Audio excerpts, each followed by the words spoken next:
የግብርናው ዘርፍ ስናይ በጣም ተስፋ የሚሰጡ ውጤቶች ከእቅድም አንፃር ስናየው እየመጡ እንደሆነም ይሄም ደግሞ በእኛ በኢትዮጵያ ደረጃ ብቻ ሳይሆን የስንዴ ምርትን ብናይ በአፍሪካ ደረጃም በስንዴ ምርት ግንባር ቀደም እንደሆነን ነው ከተሰጠው ማብራሪያም ከቀረበው ሪፖርት ላይም የሰማነው። በኢኮኖሚው ዘርፍ በሰላምም በጸጥታው ዘርፍም በማህበራዊ ዘርፎችም ምን መልክ መያዝ አለበት የሚለው ነገር ለህዝብ ተገቢው መረጃ ተሰጥቷል ብዬ አስባለሁ። ኢትዮጵያ ከየት ወዴት እየሄደች ነው የሚለው ነገር በደንብ ለማስረዳት ተሞክሯል።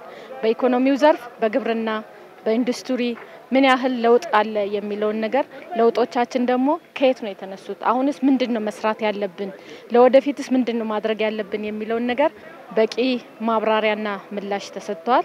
የኢንፍሌሽን ሬቱ ወደ 15% ዝቅ ብሏል ወርዷል። ይሄ አንድ ትልቅ ምርታ ነው። ሌላው ግን በአገር ውስጥ ያለው የምርት መጠን መጨመሩ በዝርዝር ቀርቧል። ተመካክረን በጠረጴዛ ዙሪያ ድርድር አድርገን ሀገራችን የመገንባት የግድ ነው።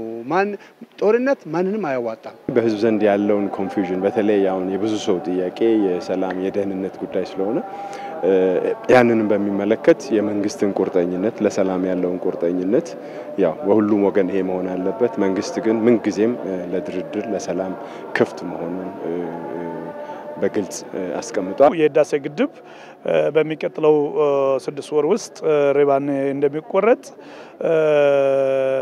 ምረቃ ተካሂዶ ይፋዊ በሆነ መልክ መጠናቀቁ የሚበሰርበት እንደሆነ መነገሩ ትልቅ የምስራች ነው። በአባይ ዙሪያ ላይ የወጡ ውጤቶችም ወይም የተገኙት ድሎች ለወደፊቱ በደንብ ማስቀጠል ስላለብንና በአጭር ጊዜ ውስጥ ለምርቃት እንደሚበቃ ኢትዮጵያ የታሪክ ባለቤት መሆኗንና በራሷ እንደምትችል እችላለሁ የሚለውን ነገር የምታስመሰክርበትን ቀን ዛሬም በድጋሚ ስላበሰሩልን እኔም ትልቅ ደስታ ተሰምቶኛል። በዓለም ማህበረሰብ 13 ጊዜ 12 ጊዜ ሴኩሪቲ ካውንስል ተከሰን ቀርበናል። ያን ሁሉ ቻሌንጅ አልፈን ዲፕሎማቲካሊ አልፈን እንግዲህ በበሳቸው በጠቅላይ ሚኒስትር ዶክተር አብይ አህመድ ማለት ነው ይሄን ሁሉ ቻሌንጅ አልፈን ወደዚህ ደረጃ ደርሰናል። ይሄ ለሀገሪቱ በጣም ላንድማርክ በጣም አይከን የሚሆን ታሪክ ነው። ስለ ቀይ ባህርም ተነስቶ ይሄም ደግሞ በኔጎሺዬሽን ብቻ እንደሆነና ብቻ እንደሆነ ግን እኛ ኢትዮጵያን እንደማንኛውም ታጥረን ቁጭ ማለት ሳንሆን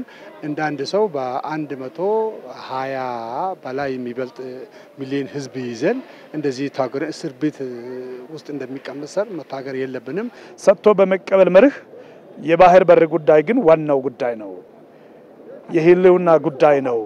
የመልማት ጉዳይ ነው። የመኖር ጉዳይ ነው። ሌላ ለጠብም ለግጭትም እድል ሊሰጥ አይገባም የሚለው አቋም ትክክለኛ አቋም ነው። አሁን እያንዳንዱ ኢትዮጵያዊ ይሄን ሐሳብ ኦውን አድርገውታል ያስፈልጋታል የሚለው ሌሎችም ኦውን አድርገውታል። ይሄ ተገቢ ነው።